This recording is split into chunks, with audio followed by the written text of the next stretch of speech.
And we're live. Okie dokie. Well, I hope we have trouble-free internet again tonight. I had fairly trouble-free internet the other night.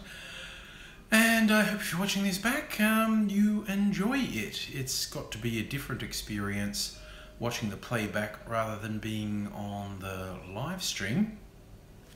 If you don't know what I'm referring to in the title of Trainpocalypse, right on time for peak hour rush, Melbourne's train system shut down completely, 100%. I've never seen that happen before. And so it delayed everyone by like an hour or more. I didn't even try. I didn't want to get crushed on train platforms or in overcrowded trains or trams. I just went and had dinner and something to drink. And yeah, waited for like 2 hours in comfort before I came home. But now I'm home and it was raining when I got out. So I changed out of my wet clothes into my Jimmy Jams, my Homer Simpson inactive wear. And now I'm kicking back with you. I don't know if you see, it actually says it's inactive wear, which suits me very much. Peter, hello. Yes, the Trainpocalypse and the Tramtastrophe. I reckon if I'd have got to the train station 5 or 10 minutes earlier, I might have got stuck on one of the stuck trams. They were stuck for like an hour and that would have been awful. And hello, Arthur, aka Nick. But yeah, I got told there were no trains, so I sort of ran across to a tram stop that was a couple blocks away, and my tram was literally just pulling away. I just missed it. I was like one stop away from the main train station on Flinders Street, and but it was going really slow. I thought, I'm going to run up to the Flinders Street tram stop and get on it. But the Flinders Street tram stop was like 20 people deep, and I was like, okay, fuck this shit. I'm not having stress and crushings. No. And I'm not going to force my way onto a tram and then have the journey home be like this. Like, that's fucking awful. I just take it easy, kick back somewhere in the city, you know, caught up with a friend, and all was good. Hey, Aussie brick chick. Yeah, so, yeah, just went hanging around in the city for a couple of hours. Yeah, I don't. 7 o'clock was when I left, but not from Flinders Street. I left from, where did I leave from? Melbourne Central. Was about normal. What time would you normally get home, Nick? Got there 4:30, train left at 5 and got home at 6.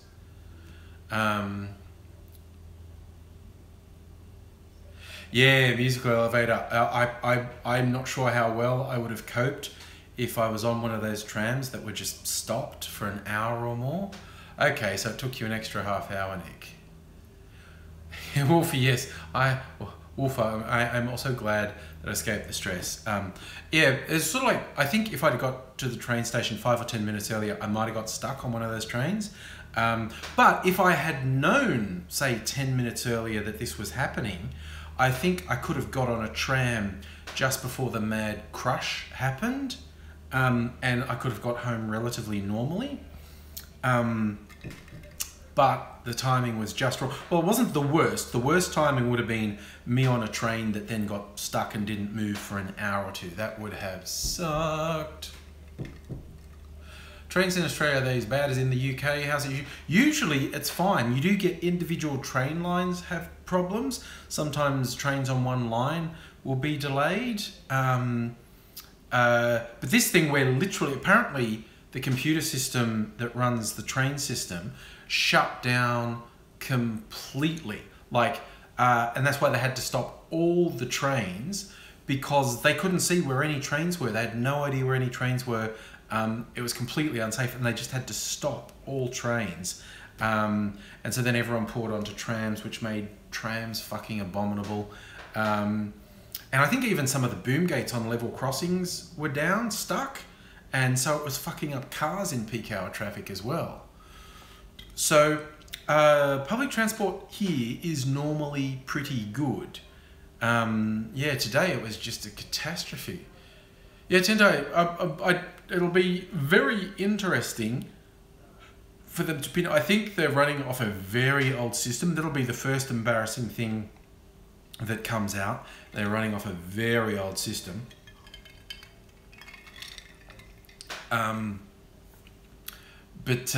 Yeah, man, I would not want to be working in their IT department, because I assume people would have been called in for an emergency. And even if you didn't get called in tonight, there's going to be a big meeting where bosses scream at everyone tomorrow. Would be fucking awful, actually. It would suck so much. So I'm glad that isn't me. So yeah, that was pretty awful, you know. Aussie Brick Chick, I honestly think what they probably did was turn it off and turn it back on again. That would be the first thing that would happen. But yeah, it took them the best part of 2 hours to sort it out, certainly over an hour. And yeah, I just found a place to chill out. Seemed to be like a tiki bar themed around Sailor Jerry rum. I didn't have a Sailor Jerry. I had some of their fried chicken and cider, and then I did have a whiskey sour, which was quite nice. They made quite a nice whiskey sour. So that was okay. And then I caught up with a friend at a chocolate shop and had chocolate. I did see that on Twitter, Nick. There was PHP 11 emulated on an XP system, which might have been a joke.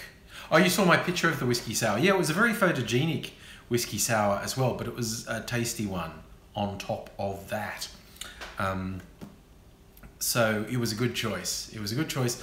The choice between sitting down comfortably and having that nice looking whiskey sour, or being stuck on a train or a tram like that, I know I made the right choice. So all's well in Angryland.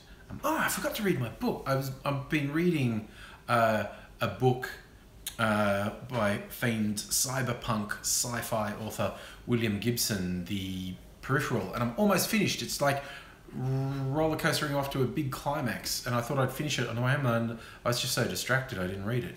Oh well, I will read it either on tomorrow on the public transport, maybe. Then I have another book to read after that, and I have boxes of books that I haven't read. That's another story. They're still in boxes. So.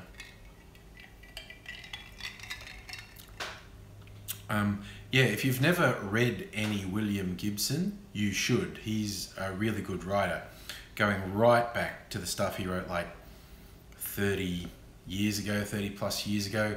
The sort of original cyberpunk books, Neuromancer, and the sequels, Count Zero and Mona Lisa Overdrive, and his short stories under the name Burning Chrome. And then he did the Bridge trilogy, which was a bit less hardcore, but very good. But this one, The Peripheral, is freaking amazing, because it just goes at this breakneck pace, and he doesn't explain anything.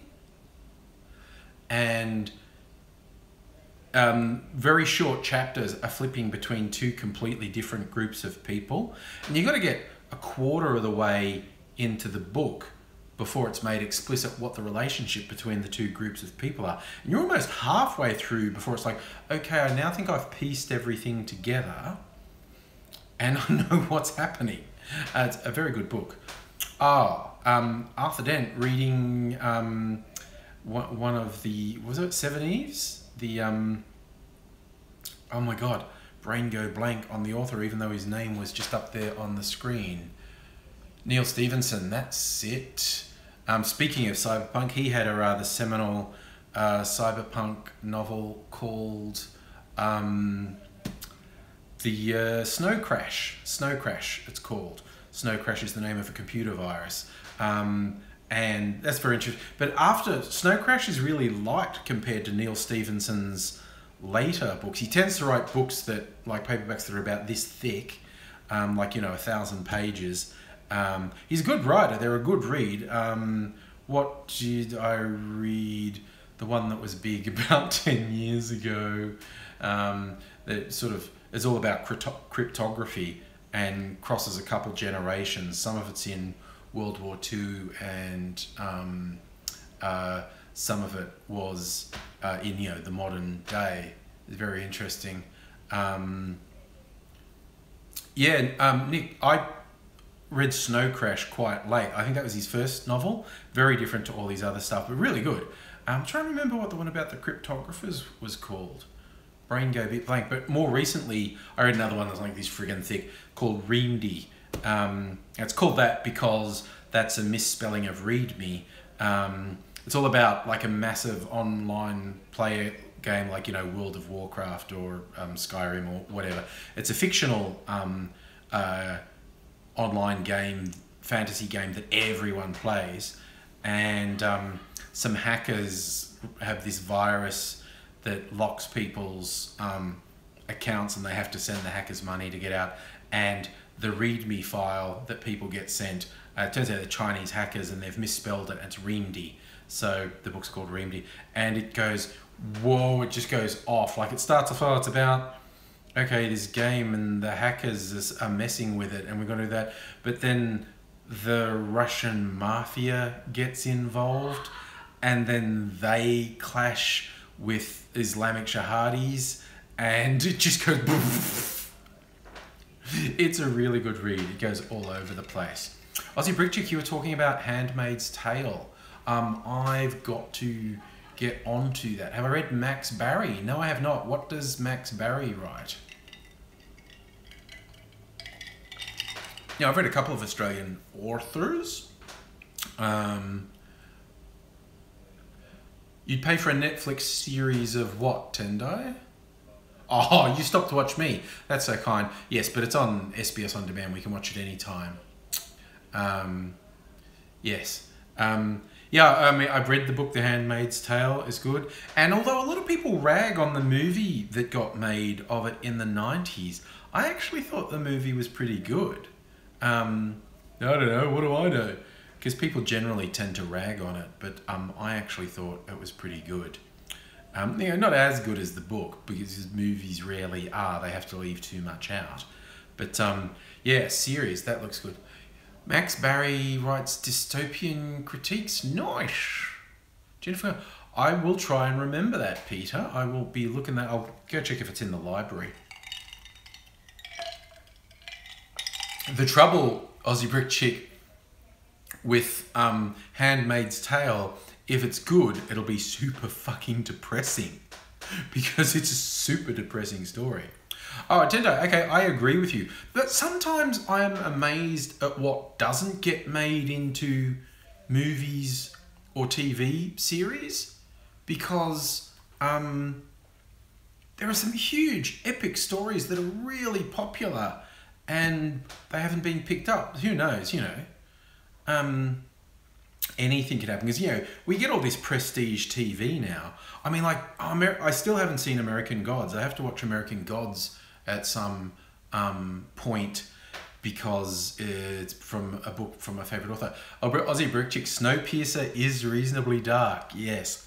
What I like about Snowpiercer is, you know, if you notice, it's kind of structured like a video game. As they're fighting as the poor people are fighting their way through the train, it's like quest within a video game. They've got to go up levels, and they have to like beat a mini boss at the top of each level to get to the next level. Marvel Zombies, that's an interesting one, Tendai, because they've actually done so many of the Marvel Zombie stories. They certainly could do something with that. And these days they have the choice of TV or movies, of course. They're, you know, having success on both fronts. So, you know, they're wide open. But I mean, of course, so much has been done in Marvel Comics world. They are literally spoiled for choice. I have read that the copyright and trademark on X-Men particularly is really complicated. Like before Marvel Studios existed, they sold the rights to various movie studios who then never did anything good with it, and they're not, Marvel aren't really happy and blah blah blah. So Marvel have basically been trying to kill off X-Men, even in the comics, and have different characters, whether, you know, it's the New Mutants or, oh, what are the others? There's the Eternals, there's something, see, I don't actually read them, I just read about them sometimes. The only comics I read at the moment are The Walking Dead and one called Kill or Be Killed by a very, very, very, very good duo, Ed Brubaker, the writer, and Sean Phillips, the artist. They've done a heap of stuff. There's a whole series called Criminal, The Big Fade Out. There's a noir one they did called Femme Fatale. If you like comics, or if you want to see a good comic, maybe you're not even into comics and you want to try a good one, if you see anything by Ed Brubaker and Sean Phillips, it's really worth getting.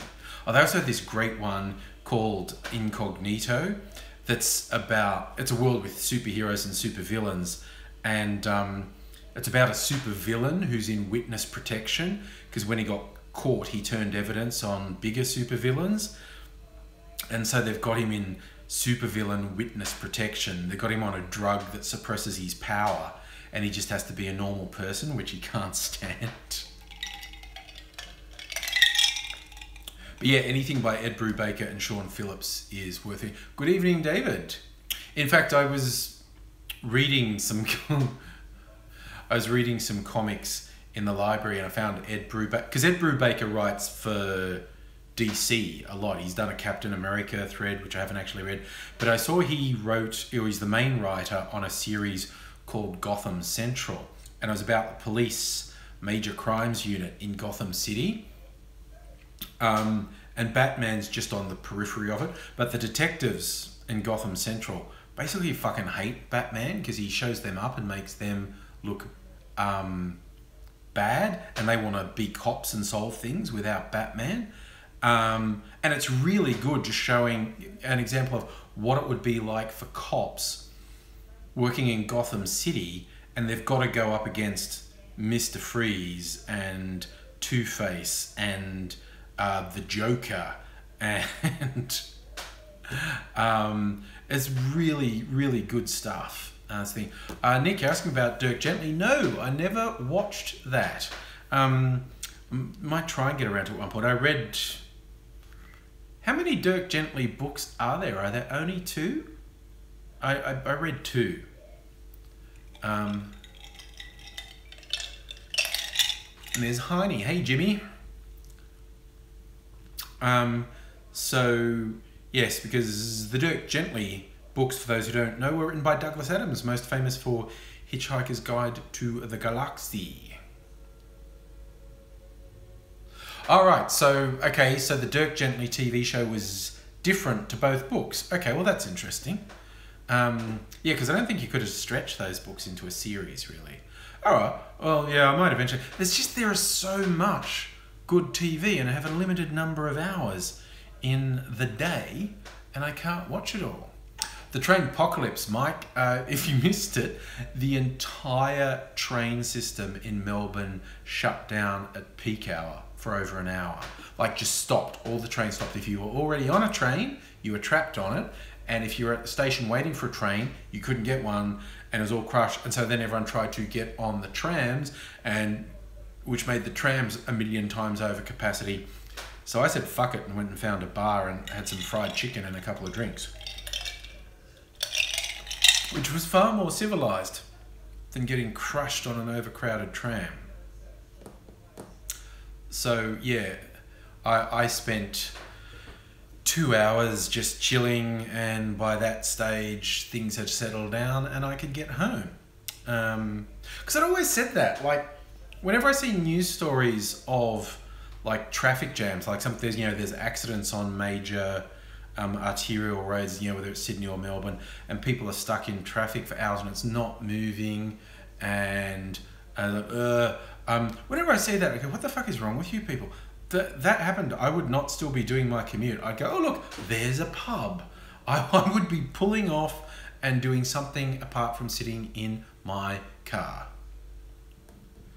Yeah, they've created trams. So it's the middle of winter, so the aircon wouldn't be a problem. It would be a problem if the heating was on too high and you had no ventilation. But yeah, the pictures I saw were people crushed in trains that weren't moving. Is not pleasant. Slightly off topic. Oh, yeah, man, that's a good topic. Yasmin getting ridiculous attacks from conservative racist fuckbags. And they jack up like that one person who's talking on one of the radio shows, oh, if I was driving and she'd in front of me, I'd think about running her over. And when people said, fuck you, you fucking piece of shit, go, oh, what happened to free speech? Telling you to get fucked and go and die in a fucking fire, that's fucking free speech too, you piece of fucking shit. What is it with these people who are they're always bigoted right-wing fuckheads going, oh, free speech, to hell with political correctness. The instant you criticise them, they lose their shit. And the reason they're attacking Yasmin, she said the most benign fucking thing on Anzac Day, basically saying, remember all victims of war, including refugees, which is pretty fucking legitimate thing to say. And then when she got this backlash, people saying, oh, that's insensitive and it's the wrong time, she said, oh, that was never intended to upset anyone. I don't want that. I apologise unreservedly for saying the thing that upset everyone. But that wasn't enough for them. It's like they're fucking garbage. They are absolute fucking garbage. Every single fucking person who works for those fucking Murdoch rags is fucking garbage.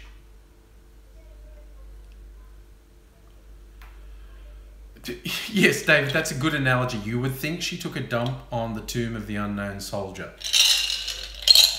Everything about the way she's been treated is absolutely despicable and inexcusable. Free speech! You used your free speech to be a vile, repulsive, venom-spewing shitbag. And it's like, you can say it, but I'm going to tell you what a piece of fucking shit you are. And at the same time, they were attacking her for free speech. It was like, I can't stand hypocrisy. I mean, I don't like racists and sexists and homophobes, bigots generally either, but I cannot stand hypocrisy when the people are the thing that they're complaining about. It just fucking does my head in. It's like, what planet are you on? How can you not see what you're doing? Or do you know what you're doing and you just don't care? That's it, isn't it? They know what they're doing. Like people who still support Donald Trump and just go, oh, what? Just because Donald Trump Jr. went to see the Russians with the people from the campaign who have all sworn under oath that didn't happen, but we now know unequivocally it did happen because he admitted it. It's like, well, what's the problem? It's like, oh my fucking God, what is wrong with you people? What in the ever-living fuck is wrong with you? I can't even wrap my head around it. It's just so far beyond anything that makes sense. It just does my head in. And I saw a bit of it on, well, just online generally, but I saw a bit of it on Facebook, just with people who are capable of saying, what? No, it's not happening. It's fake news. Trump's the best. Obama, he was a bad president. He was awful. Trump's awesome. And it's like, what is fucking wrong with you? Peter, calling it cognitive dissonance is about the most polite thing you can say. Oh my God, and that picture of those right-wing evangelicals in the Oval Office praying with Trump, putting their hands on him, blessing them. It's like, you motherfuckers are so fucking lucky that that bullshit you preach isn't true. Because if even a tenth of what they said was true, they would all be going straight to fucking hell. Trump is so obviously not Christian, but not that that's a condemnation in itself, but he's an awful, cruel, venal, lying, corrupt, vile, repulsive, scumfuck excuse of a human. There is no defending him. And the idea of people who call themselves religious leaders toting up to him and saying he's a man of God, it's so fucking far from any sort of rationality. It's like, God, the only thing that's saving you, fucking piece of shit, is that you're liars and spout a whole belief system that's complete fucking lies. Because if the shit you said from your pulpit was true, you would be going to hell forever. You would be getting the worst, most torturous punishment for eternity. It's the most disgusting, despicable thing I've ever seen. It's absolutely vile. These people are the fucking worst. Ugh, they're just the worst. It really makes my skin crawl thinking about how fucking bad they are. It's just like, that's about as bad as humanity gets. You know, you get rapists and torturers and murderers and these people who bend and twist and corrupt spiritual ideology for their own personal gain and for monetary gain and for power, and they don't care what they say or do so long as it enriches them and gives them the chance at power. They will do and say literally anything in the pursuit of their own gratification. It's fucking disgusting. Oh yeah, that's a good one, musical elevator. For those who aren't Australian, one of Murdoch's tabloid rags ran this thing. It was like an infographic saying young people in New South Wales are at significant health risks. The headline was fat chance of being healthy. It said, you know, X% of young people are obese. And then they said, it's like the majority of young people in Australia are in the state of New South Wales.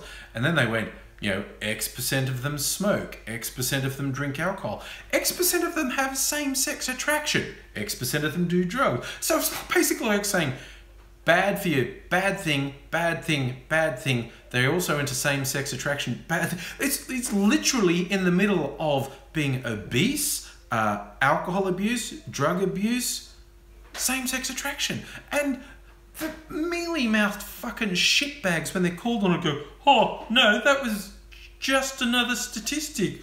We weren't saying it was like drinking alcohol or doing drugs.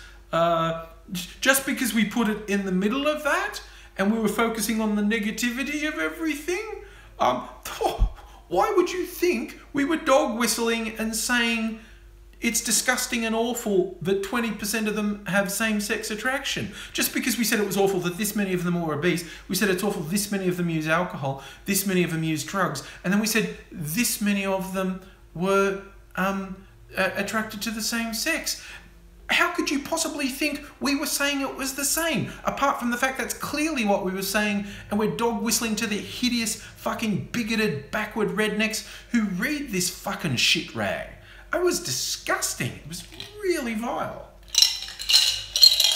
And like I said, the one thing I hate more than bigots is cowardly, hypocritical bigots. Oh no, that's not what we were saying. Just because there's no other possible way to interpret it, I mean, that isn't what we were saying. I mean, you know, we just put it there, and now that we've been told it was a bad thing to do, we're saying we didn't do it. Like, fuck you. Fuck you in the neck, you motherfuckers.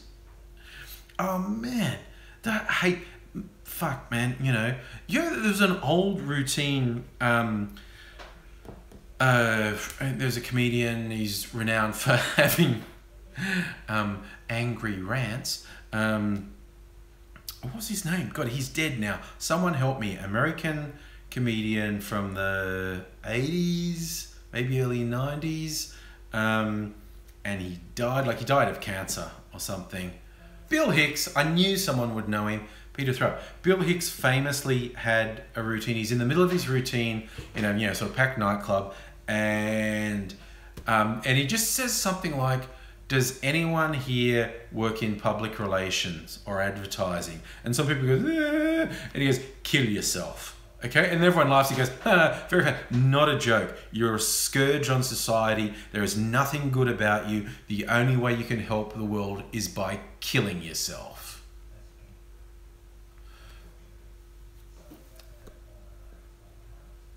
Oh yeah, okay, well we're in the cannabis talk as well. The article said it's bad that cannabis is the most popular illicit drug. Well, you know, on the scale of things, it's relatively benign. Okay, someone else said one of the American states that had legalized it and was making a huge amount of taxes out of it declared a state of emergency because they've run out of legal cannabis. Wow, that's a bummer.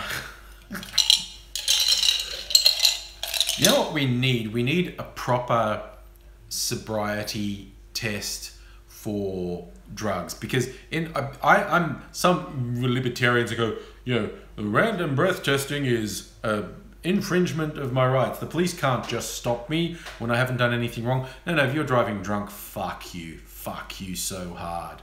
But now in Australia they do drug tests as well. They swab and go, we've detected the presence of drugs in your system. You're now going to be fined as if you were drunk driving. But their test, there's no objective measurement for impairment with drugs. They can just go, oh, okay, we detected there's cannabis in your system, or speed in your system, or ecstasy in your system, or some hallucinogen in your system.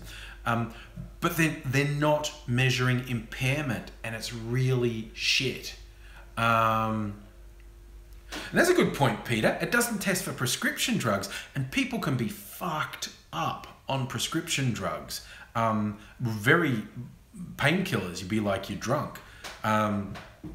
So the testing for drug driving is incredibly flawed right now. They need to come up with some sort of sound measurement of impairment.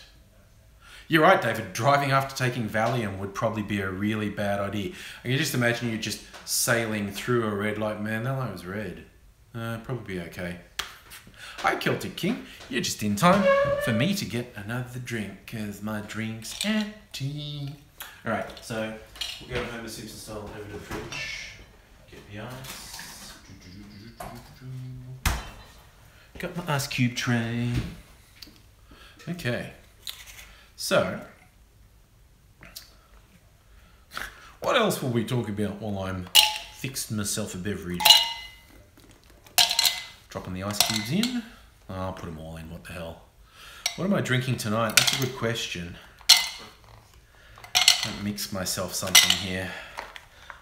Ooh, a green drink. I think I should have a green drink.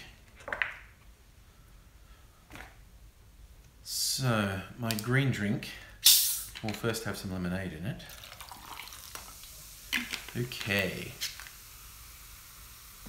Going soft night. Banana milkshake. You have a meeting tomorrow.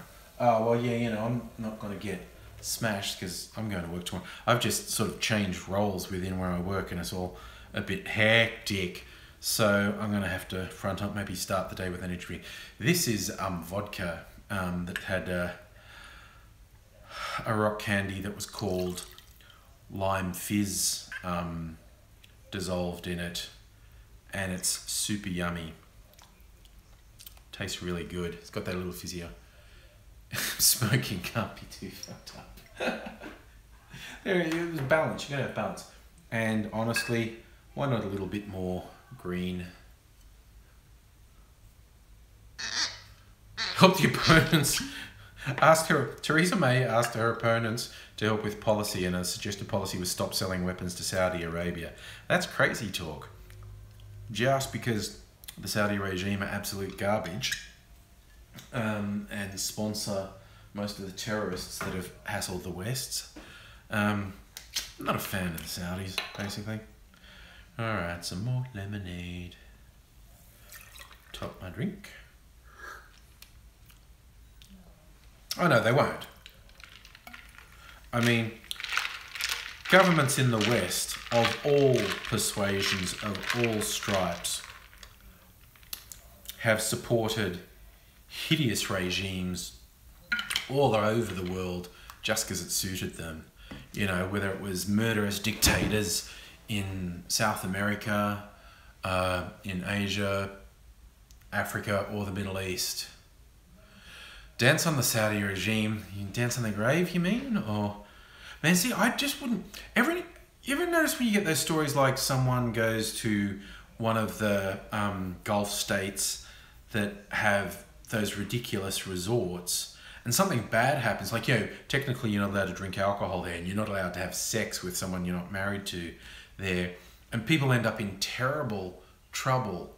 And I look at the story and go, why the fuck were you there? You got the whole world there and you went to this really fucking repressive country and did something that's against the law there. Well, I don't think should be against the law, but why did you go to this hideous fucking oppressive country when there are so many other places you could go? But you're right, the situation in the Philippines is pretty fucked at the moment, with people just being murdered all over the place. I love the Philippines, it's a wonderful country, and so diverse because there's so many islands in the Philippines, and places are all so different. I would love to spend more time exploring. It's just such a shame that they've had so many problems in the south down around Mindanao for decades. But yeah, the current president Duterte with just legalizing murder. It's just, if you say they were involved in the drug trade, even if you're just saying they were a drug user, murder them and you'll be fine. And people defend him.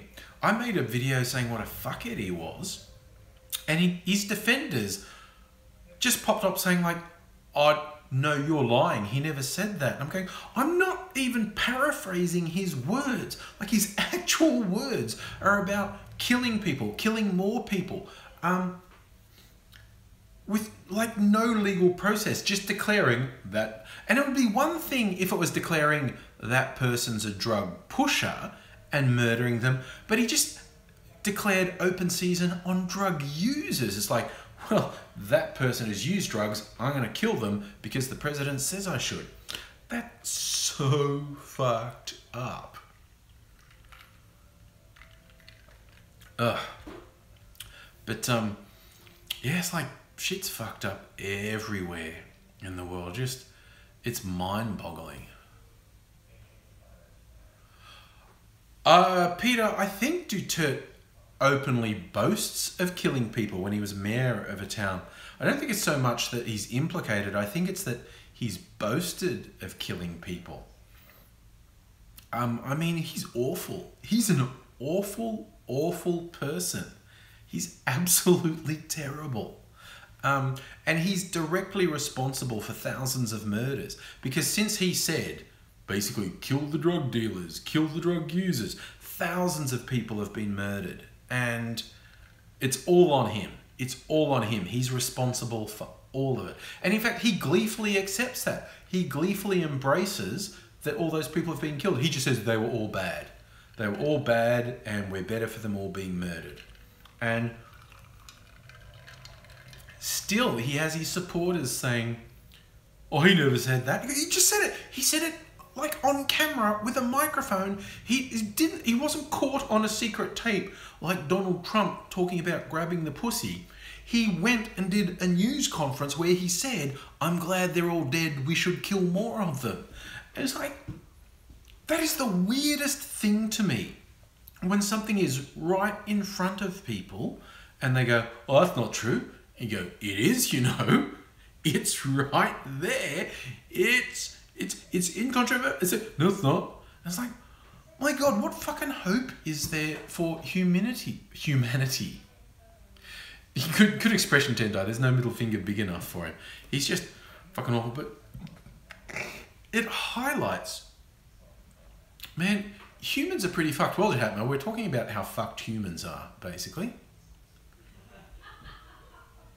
Oh, Aussie Brickchick, yeah. No, I don't have my regular studio set up, but I do have a portable green screen that I'd never bothered to set up, and yesterday I just decided to set it up, and it kind of worked. So the lighting was very weird, and I think it was because I'm not getting the right white balance around there. I have not got Video Dude's letter, Celtic King. I will be reading it to everyone if it arrives, because he knows my post office box, and I get a little text message if I get something in the mail. So, like when he sent, it's still here, the Bible, or the New Testament. Yes, the lighting was very yellow. I tried, I could have made it less yellow, but then I looked sort of really sickly pale, and so I left it yellow. I need to experiment a bit with the lighting when I do that. I think I know how to make it less yellow, actually. I have an idea for what to do next time. So, which will either be tomorrow or on the weekend. I'll do another pre-recorded video, like a end of week, where I have the TFU Friday or TFU weekend. Choo choo, Mr. Puggy wins. And I have not set up the GoFundMe for AIDS yet. I am going to. There's enough support, and I think maybe his network of famous friends might be able to promote it as well. Be nice. You know, there's apparently like 3 tiers. There's the one, if he relies completely on the public health system, it's going to take like 18 months to 2 years to get teeth. And there's one way where he can pay a bit as sort of at the dental hospital, like where the students are, and he can get it sooner, and that would be like 6 or 12 months, and that would cost a few $1,000s. But then there's the full, like paying a dentist to do it, and I think he said there was an estimate that would cost $10,000 or $15,000. So yeah, 2 years without teeth would be awful. It really would be. So we should see what we can do for him. Yeah, even if we only got the mid-range thing that let him get the teeth in 6 to 12 months, that's a lot better than 18 to 24 months. Does he eat crushed food? You know what? I haven't asked him directly, but I assume he like only eats liquid or really soft stuff that he can gum. As someone said, but does the boyfriend really want him to have teeth? You know, fringe benefits of being all gums. Well, see, the thing is, Peter, we do have dental covered under Medicare. It's just the waiting list is really, really long. So that's the thing. He could wait for Medicare and get it for free as students at the dental hospital. It seems like that's going to take at least 18 months to 2 years. The waiting list for the free dental is really, really, really long. So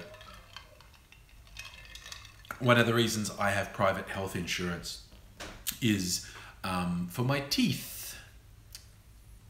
Watching Chris Eccleston Doctor Who, that is a good thing to be doing. He was a very good doctor.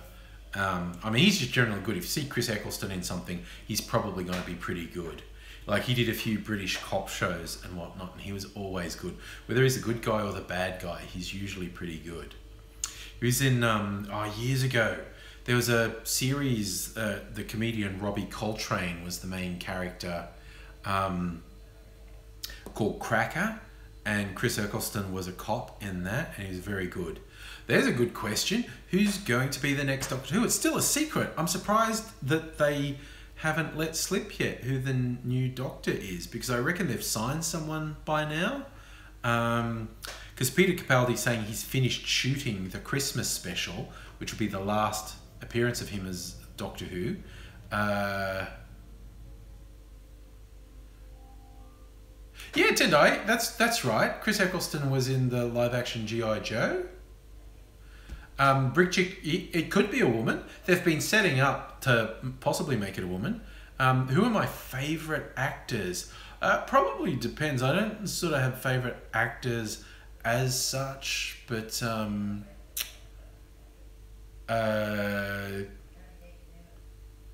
it's depends what they're in. You know, like I usually like Matthew McConaughey in things. I just think he's funny. And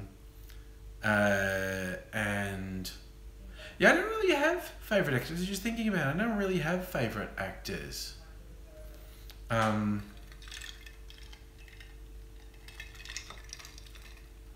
Yeah, it's more like it'll be down to the movie, because, you know, you can have a favourite actor and they will be in shitty movies, because if everyone makes shitty movies, or shitty TV shows. But favorite directors? Okay, I'll be a cliche boy and say Quentin Tarantino. I do like Tarantino movies. What I've seen recently that I tell you what, I did see Baby Driver. That was good.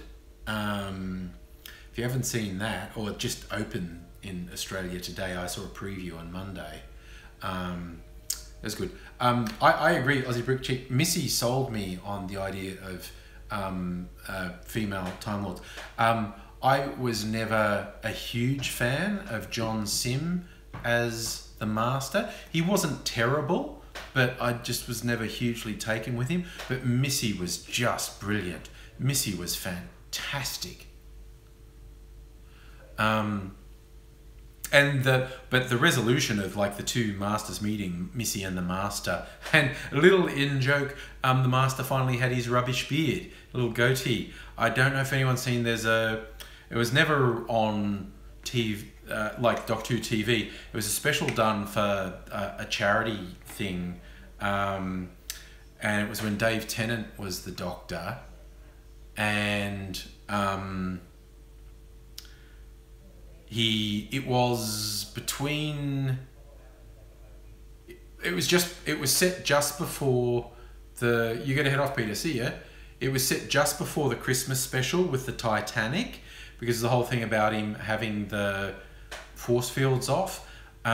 So Dave Tennant's in the TARDIS, and because of an anomaly in time, Peter Davison as the Doctor appears on the other side of the TARDIS. It's a short thing. It goes for 10 or 15 minutes. It's really good. You'll find it on YouTube. I forget what it's called, but it is really good.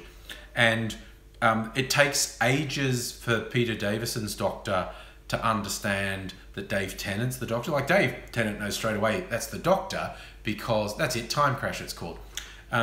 Because that's a former him. He knows who it is, and it takes ages for Peter Davison Doctor to work out that Dave Tennant is also the Doctor. So then they're having a good old chinwag about catching up, and about how they both wear glasses when they're thinking, even though they don't need them, because they're just being thinky.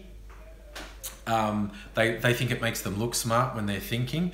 And there's this one bit where Peter Davison saying to Dave Tennant, like, well, you know, what's happened with you? You know, are the Daleks still around? Cybermen, yes. He goes, and Dave Tennant, oh, I ran into the Master again, you know, changed again. And Peter Davison, oh, really? Has he still got that rubbish beard? And Dave Tennant goes, no, he doesn't have it. Because previously John Sim didn't have a beard. He was the first clean-shaven Master. And I loved when he came back in this final one with Missy, he had the rubbish beard. I just thought that was a really fucking good callback to that. No one drew attention to it. Like, the Doctor didn't say, oh God, you decided to do a goatee. Ugh, what's that about? It was just there. It was just there for the fans. And I did look good, definitely.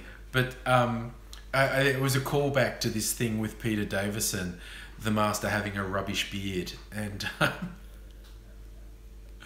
it was awesome. But yes, so the question was asked, do I think Missy's dead? I think they've left it. Obviously, they could bring her back if they wanted to. Or they could leave her out. Oh, Biora, you've just arrived. Trainpocalypse in Melbourne tonight in peak hour. The entire train system shut down for an hour or two. Just stopped. How long have I had my facial hair for? I've had it most of the time for the last 20 something years. I had it like since my mid-20s. I've shaved it off completely a couple times in the last couple of decades, but I always grow it back. It's often been shorter because the fashion at the moment is big beards. So this is like the biggest I've grown it. You look at my old videos, you see it's quite cropped. Oh yeah, Ari, I agree. Sad to see Missy go. She was an absolutely fantastic character. Like that first time she came back with a Cyberman when she was pretending to be a robot, and before she killed someone, she said to them, "Say something nice to me." She wouldn't kill them until they said something nice, and people foolishly thought that it would endear them to her if she said something, if they said something nice to her, and so they would say something, and then she'd kill them. And when she killed that girl, that was fucking hardcore. Because she knew the doctor liked her, that it would really upset the doctor. Yeah, Osgood. When she killed Osgood, "Bye, Celtic King, you have to go." Must be about time for Davros. So, oh man, the last one they had with Davros was good. Even just the setup of the kid in the minefield. When the doctor said, "You're not going to die, I'm going to save you. Tell me the name of the boy who's not going to die today." And the kid says, "Davros. My name is Davros." And you're like, fuck off. What? That whole thing with, would the doctor save Davros or kill him? And is Davros playing the doctor? Davros thought Davros was playing the doctor, but doctor's playing the long game and is actually playing Davros. But that was good. Just the whole discourse. Yes, when he opens his eyes, I want to see a sunset with my own eyes. But that whole discourse with the doctor and Davros was so good. Like when they do good stuff, they do really good stuff. Although they were still trying, I've said this before, when they first reintroduced the Daleks with Chris Eccleston, and he was so angry and wanted to kill it and wanted it to die, and he's screaming at it, "Why don't you just die?" And the Dalek says in a sad voice, "You would make a good Dalek." And that was like, ugh! And I think they've always been trying to recreate it, and they've never quite got there, but they've done some very good stuff, and that stuff with Peter Capaldi and Davros was just fucking awesome. And as you say, all the classic Daleks, that whole thing about, yes, they do upgrade and they do newer versions, but they don't actually destroy the old ones. So if those old ones have survived, they're still around. But when they decay, they're like the Asylum of the Daleks. The Asylum of the Daleks was frigging awesome. That was the first one where they had Clara in there. She's calling herself, what was she calling herself in that? She was calling herself Osgood, wasn't she?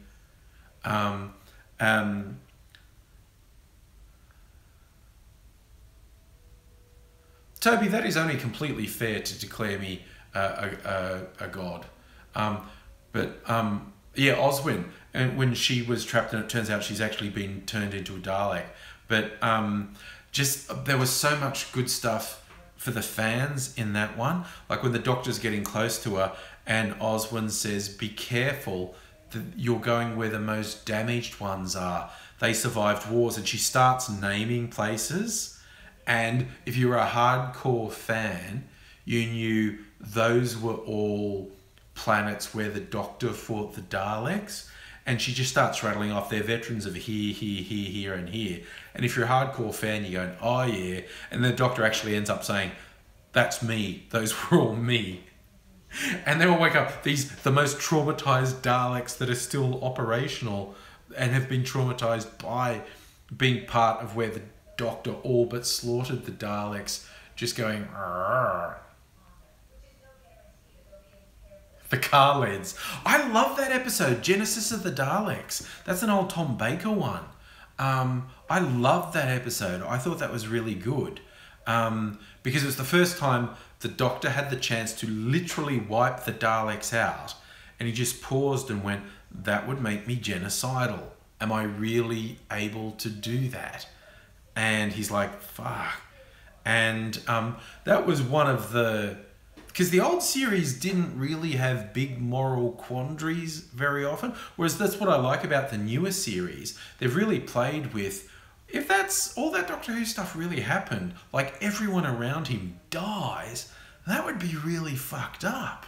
And he has to deal with the fact his companions, even if they don't get killed by being around him, they just die of old age. Like, him associating with humans is awful because they just, from his perspective, they just die at some point. You got to go, Mr. Puggy Wins. Thanks for dropping by. I mean, the way... Oh, Discord, Mr. Puggy Wins. Man, I've got no attention span. I don't know. Never let him see you break. I actually rewatched that episode with Sarah Jane recently within the high school. That was a really good episode. The effects with the monsters were a bit dodgy, but the dude playing the headmaster, who, you know, was also in Buffy the Vampire Slayer, he was camping it up so much. He was having such a good time. Yay, Megaleech, you caught another stream. Good to see you, buddy. But yeah, that was, and there was such funny stuff in that with Mickey feeling left out at one point. He goes, "Oh my God, I'm the tin dog." You've never watched Old Who. It's kind of, Catherine, the Old Who is kind of worth watching. There is some really good stuff. There are some very fun, inventive stories. It's kind of hysterical how bad the effects are. You know, things like, you know, someone's being transmorphed into an alien. They've got bubble wrap wrapped around their hand that's been sprayed green. Like, oh no, I'm turning into a slug alien. Like, dude, that's bubble wrap. That is actual bubble wrap on your hand. Oh, favourite Doctor Who? I don't even remember the Colin Baker one. Musically, I really like the Peter Capaldi one. It's got sort of that tubular bells things happening with a bong, bong, bong. But visually, I don't really like his... the super 80s one around late Tom Baker and Peter Davison, that is super 80s electro, that's got a certain charm. You know, it's kind of like Depeche Mode doing the Doctor Who theme. That's got a certain charm to it. You're right, Colin Baker got treated really badly, but by that wanker who was the producer, John Nathan Turner. Anyone who was a fan around from Tom Baker on knows that the reason for the demise of the show was John Nathan Turner, the producer. He was a fuckhead. He fucked everything up. I stopped watching around Colin Baker because it just kind of got stupid. I got sick of it. So I never watched much Colin Baker, and I never watched much Sylvester McCoy. You know, Tom Baker was my doctor, but I like Peter Davison too, and I like John Pertwee. Oh yeah, the audio dramas are pretty good because they all get a run in the audio dramas. I've never listened to any of them. Actually, I paid for, there's a thing called Humble Bundle. Did I get the Doctor Who Humble Bundle? I was trying to remember. There was a thing where you could get like fucking 20 or 30 audio adventures for like $20. It was ridiculously cheap. I'm trying to remember if I got them, because I've never listened to them, so I don't remember if I bought them and just never downloaded them and listened to them, or if I just didn't buy them. Because I do that. Like, I say, that looks... Oh, everyone does that. You know, any gamers, when Steam sales are on, you get, yes, I'm going to buy those 50 games for $5 each, and then you never play them. I'm so bad like that with books, DVDs, everything. It's like, yeah, I'm buying that. That's cheap. I'm buying that. And then you don't watch it. Humble bundles are awesome because you're also supporting a good cause as well. I've got books through Humble Bundles. I've got comics. But yeah, seriously, no, I've paid for stuff and then I've not actually watched it or read it or whatever, or listened to it. Because I just forget. Don't criticize me. I get easily distracted. You got to go, Nick. See you later, matey. Oh, Ooh, we're hitting the 1 hour mark. That's good. I do note, with keen alacrity, that the more I do these, the more people watch them. So that's good.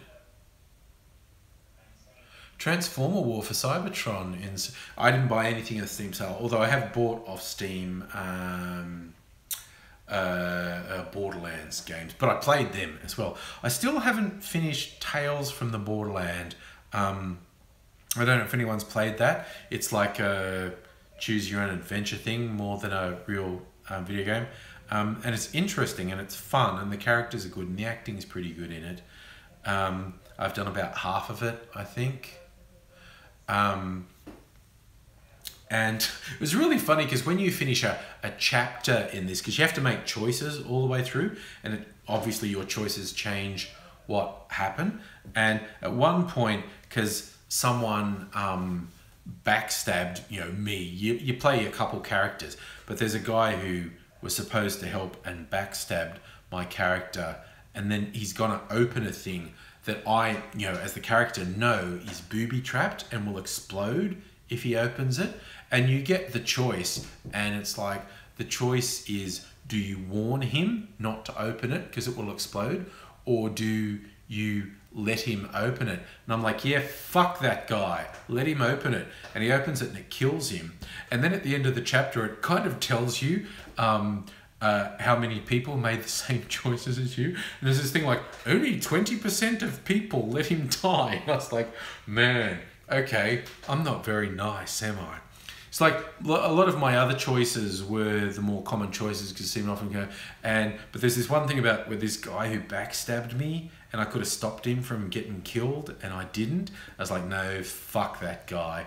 And yeah, only 20% of people let him die. And I was like, oh, okay. I'm not very nice, am I? But I think a few people need to fucking take that lesson on board.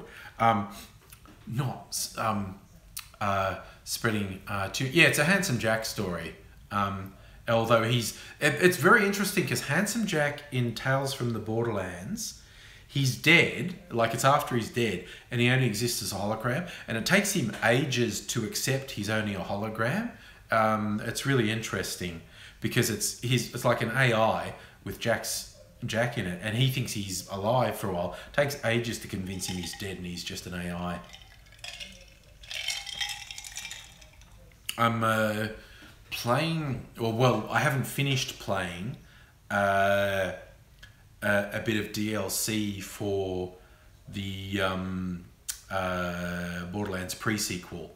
I played Borderlands pre-sequel through a couple times as different characters, but I got an extra bit of DLC that I didn't realize I had. It's where you're inside Claptrap, like you're a computer simulation. You're inside Claptrap trying to sort something out. And it's kind of fun. I fucking love Borderlands, just getting the different guns and shooting the fuck out of people. I guess I'm a little bit immature that way. I like shoot 'em ups. Claptastic Voyage, that's what it's called. Yes. Thank you, Megaleech. But I tell you what, in those games, in the Borderlands games, but in all games, when the quest is find hidden things on a map, I'm really shit at those quests. Like my spatial awareness is really bad. Like, fuck, it's on a map, but I can't find it. Oh yeah, Borderlands 2 was orders of magnitude better than the original. The original Borderlands was good and entertaining, but Borderlands 2 was, whoa, so far beyond it. But the pre-sequel is also really good. It's set between Borderlands 1 and 2 chronologically. Jack starts as a good guy, and you see how circumstances change him, and he becomes really ruthless, and he becomes the guy that's the bad guy that you fight in Borderlands 2. Welcome back, Ori. But yeah, some of the new things, because you're on a moon that's above Pandora, and it's got low gravity, so you do all these things with low gravity, with jumping and stomping. Yeah, Battleborn failed pretty badly, didn't it, Tendai? Mr. Keeper, Elpis, that's it.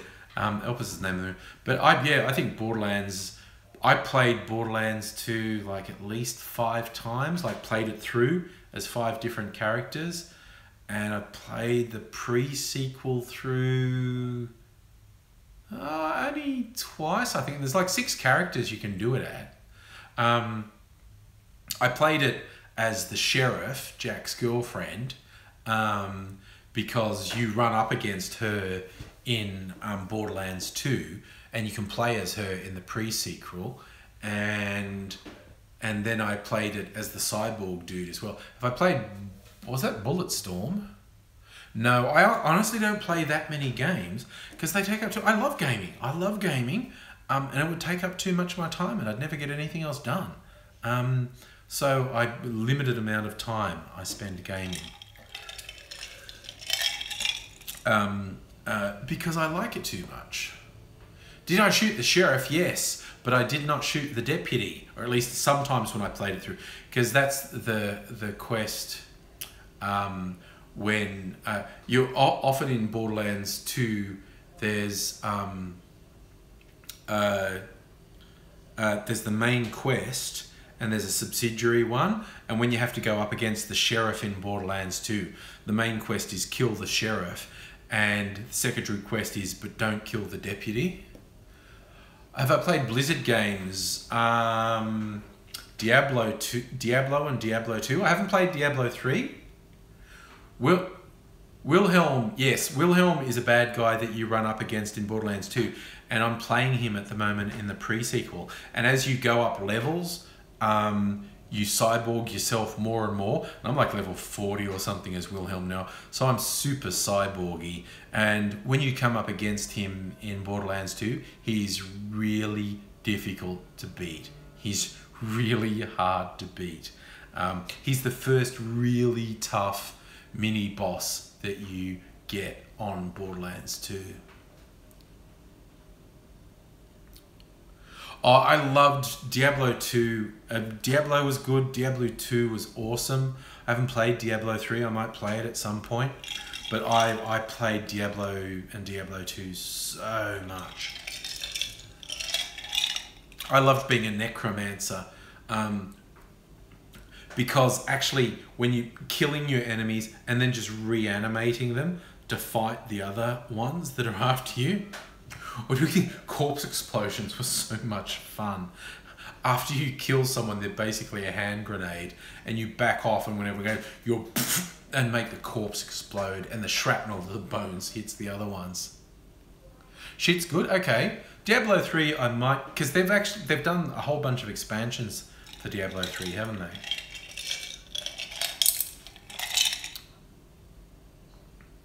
Yeah, no, Tendai, being a necromancer in Diablo was so much fun. Because you could raise a whole bunch of skeletons and other undead and have them as basically your bodyguards when you have a fight. Yeah, being a necromancer was super fun. And also because the way they played it, when you were talking to NPCs, they were scared of you because it's like, a necromancer is so fucked up. They're looking at you like, okay, you're protecting our village, but you also raise the dead and do weird stuff. So I'm a little bit unsure about whether I should be friends with you or not. And I have to admit, when you played Diablo, one of the extra things was this little kid outside the village who had some possibly useful items for you, but he wanted you to give him money before you even saw what he had. And half the time you would pay him money, okay, show me what you've got. And what he had was shit, and he was really annoying. Because you're going, man, I fucking hate you. And in Diablo 2, you actually revisit the village where he is, and he's dead. And it's like, good. I'm really glad you're dead, because you fucking annoyed the shit out of me, you little bastard. So that was a good one for the players in Diablo 2, making the annoying character from Diablo 1 be dead. But I thought, if you ever, it's on YouTube, the trailer for the original Diablo, which was, yeah, Wirt was a piece of shit. I hated him. The trailer for the original Diablo was fucking awesome. Like, it was so haunting. It was this big warrior guy. He's obviously coming back to the town. He's been off somewhere and he's come back to the town where he used to live. And everyone's dead. And there's bodies hanging from trees. And there's crows pecking the eyes out of things. And it's really creepy and haunting. And he goes down into the dungeon to work out what's happening on.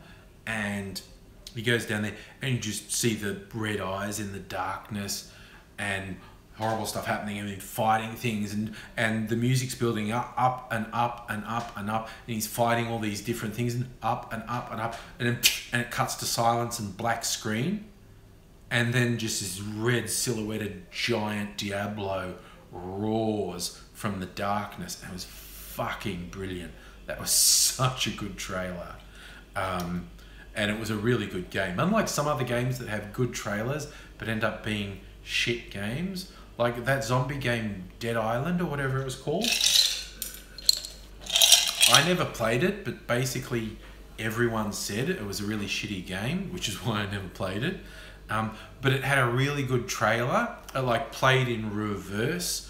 It's this family at the resort that got overrun by zombies, and it was a really moving, evocative trailer. And apparently there was none of that in the game. Like, there was no immersion, and like, it wasn't shitty, it was just me. That's the thing Ruka said. It's like the trailer was brilliant. It was so emotional and it was so involving, and it made you feel like, yeah, if you were with your family at a resort that got overrun by zombies, that would be fucking terrible. And from what I've been told, there was no emotional immersion in Dead Island. Yeah, No Man's Sky seemed to die really badly as well. I'm gonna try. I like Dead Rising, where you improvise all the weapons, and there's like, I don't know how many, up to Dead Rising 4 or something. And it wasn't hugely positively reviewed, but I played a bit of Dead Rising on a couple different platforms, and I quite liked it. I thought it was kind of fun. But yeah, I just like zombie games. Probably going back to when I was in America hanging out with Corey, Mr. Safety. Oh yeah, I saw that. Ruku-san, someone recut Shaun of the Dead to look like the Dead Island trailer, like running in reverse, and it's really well done. It's beautiful. I think it's my love for zombie games is when I was visiting Corey, Mr. Safety, in the US, and we were playing Left 4 Dead until like fucking 4 in the morning, and it was doing my head in, like on a huge screen with stereo sound, playing on PlayStation, and fucking doing my head in fighting the monsters. I did see that actually. Humble Bundle has a Dead Rising thing. That's why I was thinking of Dead Rising, because it's like, oh, it's got a whole bunch of Dead Rising on it. I might get that, but then I'll never play it. Or I'll play it to the detriment of other things. I've heard that, Ruka-san, the Walking Dead Telltale games are really good. What I was talking about, Tales from the Borderland, is a Telltale game. It's like the Walking Dead games. And I know my kids have played the Walking Dead games, and they do say they're good. Yeah, I just, like I said, I don't have the time to dedicate to gaming. I'd never get other stuff done if I spent a bunch of time gaming. Like YouTube! Hanging out with you fine people would be much harder. Like, I can't hang out with you and play games. Could do a live stream where I play a game, I guess, but...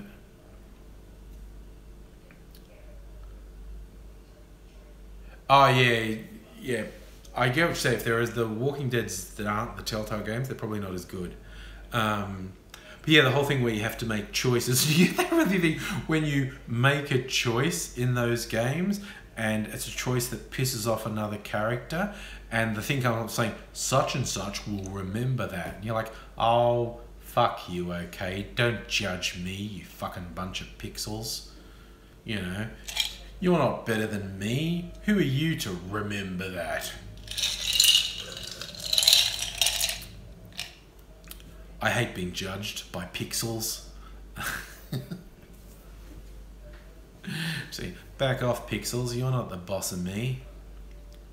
I don't think thinking, like, I saw an interesting thing on Twitter where someone saying, well, you realise we're this far away from being able to create fake video of anyone saying anything that would be virtually impossible to tell isn't real, and how bad that would be. And I was like, people have always believed whatever they want. And you look at what the Trump crew are doing, the fake news, is so when they get found out doing something horrific, no matter how much proof there is against them, their weird as fuck supporters will just go, that's fake news.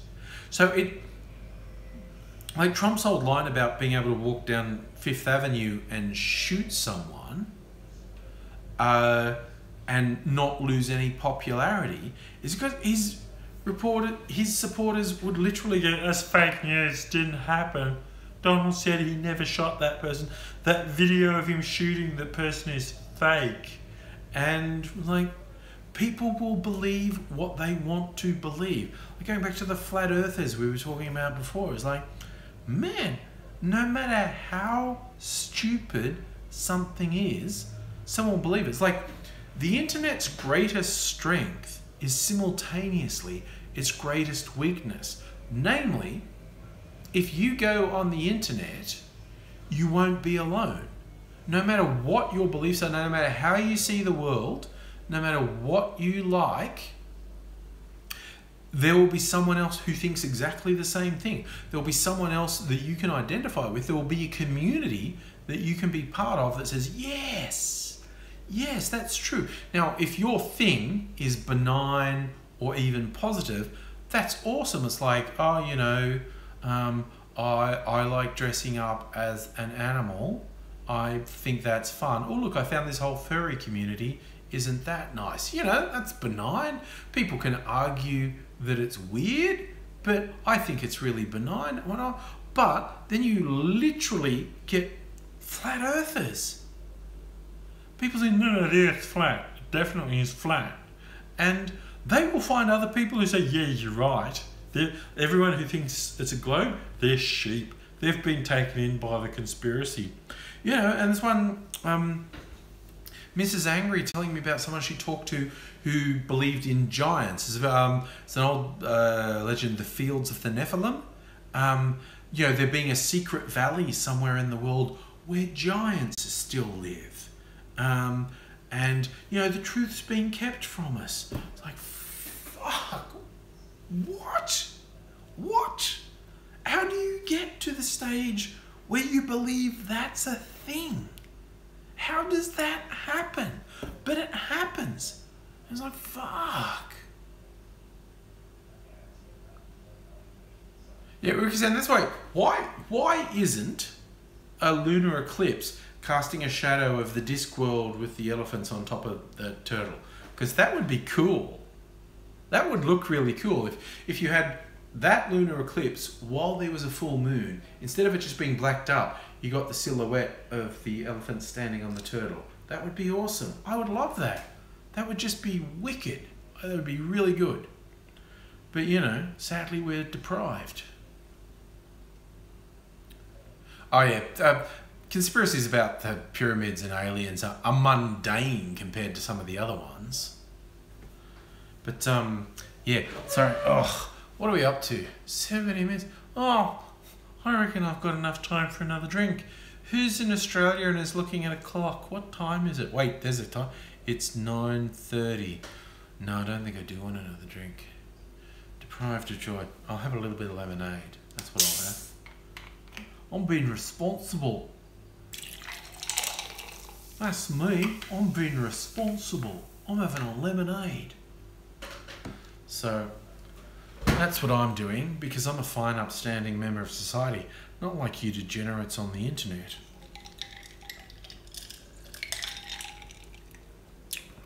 I am. Don't you call me into disrepute. Space coppers won't take me alive. That just makes me think of Rick and Morty. I finally saw that sort of first episode of the new season of Rick and Morty which I thought was freaking awesome. Yep, I hear the end of a Star Trek episode out there. It was 9:40. They probably won't watch another one. Don't tell me. I know where I'm one of the fine, upstanding members of society. I'm not one of you degenerates. Not one of you fucking lowlifes. I don't know what you're trying to say. Yes. Hey, speaking of degenerates, Mark Latham, what a cunt. Fucking hell. He's someone I don't even want to talk about because he's so awful and he just wants attention. But fuck me, he's a piece of shit. Like, he's... Ugh. I can't even finish a sentence talking about him without... It's like, he's like, yeah, did you hear Mark Latham just went on Twitter and went... Thinking about him as this physical revulsion. Alright, you got to go again. Okay, catch you next time. Oh no, Dottie, it's not that he's done anything new. It's just he's repeatedly just the stuff he says. Like if someone gives him a platform, puts him on a radio show, or lets him write a column for a newspaper, or he just goes on Twitter or does a live stream on Facebook. It's just fucking sad. You're right, Ruka-san. He's a tragic punchline. It's fucking embarrassing. It's embarrassing. That's the worst thing about it. This is the other thing I see where you got all these fucking idiot right-wingers in various media outlets or just Trump supporters, fuckheads on Twitter goes, oh, what's the matter, left Todd? Are you triggered? No, I'm not triggered by you, okay? You're actually really fucking embarrassing. I'm not upset by you. I'm not traumatized by you. You're just spouting ridiculous, driveling bullshit, and it's fucking embarrassing to watch. I just like fucking. You think being offensive is a contribution to the world? I'm like, what? Ugh. My God, I think they are watching another Star Trek out there. Nicely put, Ruka-san. I'm not triggered. You're just a festering cockwomble. And there's some idiot girl in Australia who got a job writing for Murdoch tabloids, and she appears on Sky News, which the Murdochs own, which they're just trying to turn into Fox News, but no one watches Sky News. Like more people fucking watch me than watch Sky News. I can't even remember her name because she's so stupid and insignificant. But she always goes, like, her big line is like, oh, I say conservatism's the new punk rock and the left gets triggered. Now, Ruka said it's not Miranda Devine, offensive and vile as she is. It's someone quite young. She wrote this weirdly sexual memorial column about Bill Leak. It was really fucking creepy, actually. Kind of... Like I say, she's so inconsequential I can't even remember her name.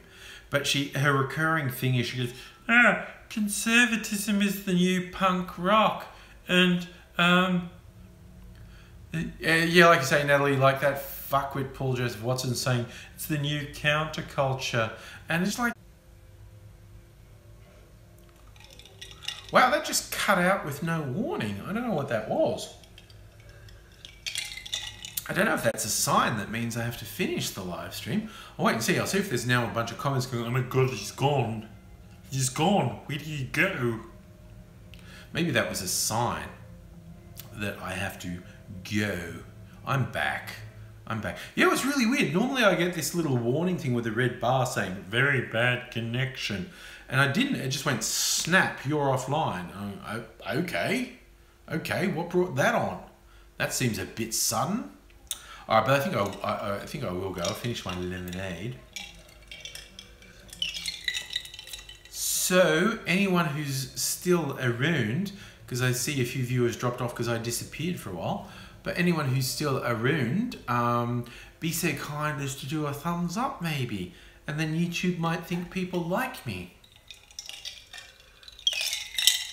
But it's almost bedtime, and I've got meetings and shit tomorrow at work. And I think I might have mentioned, I just got put onto some new responsibilities. It's all fucking crazy and wild. It's been very nice chatting with you all. Thanks, Mega Leech. Thanks, Wolfer. Man, I really like these live streams. I have to say, they're a lot of fun. You're about to get evacuated out of your house. That sounds harsh, musical elevator. Evacuated out of your house. What's that all about? But I'm going to wrap up.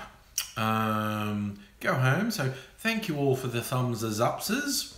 I have no idea if that really works with YouTube, with making me more prominent and that sort of thing.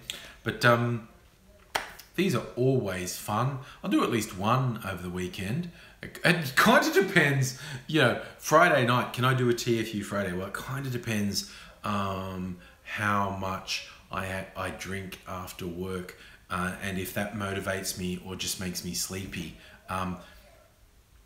I'll do a live stream whether it's tomorrow night or on the weekend, and I'll do a pre-recorded video, whether that's tonight or on. Aidsy says he has another video for me. He's trying to send it to me. So we'll be seeing Aidsy again soon. It would be super good if he actually came over here and we could do a live stream together. That would be good. Okay, I finished my lemonade. So I'm going to go now. Thank you so much for joining me. I will be back soon. Tell your friends, tell your family, tell them that they should join in. Am I still doing vagina? That was for June. And technically, of course, because it's July, I could still do it. And I didn't do vagina, as in I didn't do a video every day in June, but if nothing arises, something to arise. But I think in, was it 30 days after September, June, and November? 30 days in June, I think I probably did about 27 videos, if you count the live streams in June. So I didn't do them every day, but I'm not that far short.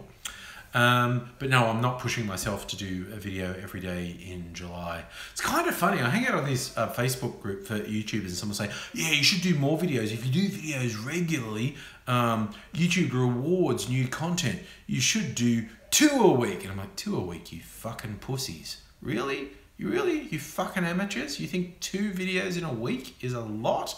What the fuck? Anyway, I am going to go to bed now. Thank you so much for your company this evening. I've really enjoyed it. If you're watching this in playback, I hope you enjoyed it as well. It must be a very weird experience. I might even watch one back one day myself to see how weird that looks. Although maybe not, because you know it's usually a couple of hours. So good night all, or good day if it's the day where you are, and I will see you again soon. Bye now.